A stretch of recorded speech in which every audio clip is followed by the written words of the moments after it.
na yun, nagbabaril po kami ng pinsan ko dito sa rancho. Yan po siya. Ayan, bagong umaga na naman, bagong update na naman. Ito si Pitong at ako, si Alexis Cesirano. Ayan po, ayan po. Binabaril po namin. Ibon po daw. Ibon po daw. Hindi mo dinala yung bala? Hindi ko man. Wait lang guys, kukunin lang natin po yung bala. Ayan po yung as natin, si Milo. Na may balas dito sa ating rancho. Rancho po ni Tita B natin. Ayan. Kanina pinagbabaril niya yung mga aso guys. Ngayon, sabi niya sa akin, kung mga ibon naman daw yung babarilin namin. Kasi yung mga ibon, kinain nila yung mga tanaman, yung mga tanim ni tita namin. Ayan yung mga tanim yan, yung mga bunga niya. Kinakain po daw nila. Kaya no, papakita ko po sa inyo yung kinain nila. Para po silang aas. O parang aas lang po silang kinakain nila. O, halang ingay po nila. Ingay po ng mga ibon. Ayan o. Ito, balas, tol. Bigyan mo na ng balas, tol. Ito si Milo. Milo!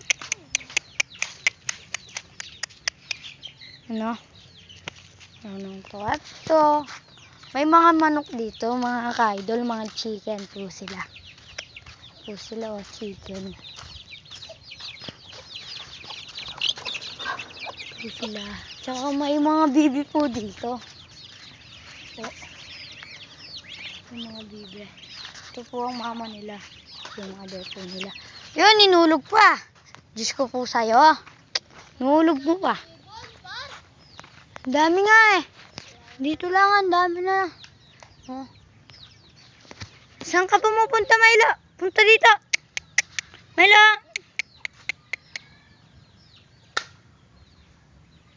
Yun. Yun, nakatakas pa. Naku, nakatakas pa yung ibon. Uy, ako. Ayan. Yan mga ka-idol, nakakatakas yung mga ibon. Nabaril na. Wag kasi sa paa. Iulo mo na. Yan na. Yan naman yan. Binabaril mo yung dutong. Hindi naman yung mga ibon ha. Wala naman kasi yung ibon na. Eh, ito babagwag. Yan yung barilan tayo. Yung mga ano na lang daw. Babagwag. Ito marahol babagwag. Yan, Por. Ang laki na. Yan po. Por, may wala yan. Ay, dagol na, Por. Tuwagan, Por. Turaan ko na, Por. Laki niya po. Babagwa. Babagwa sa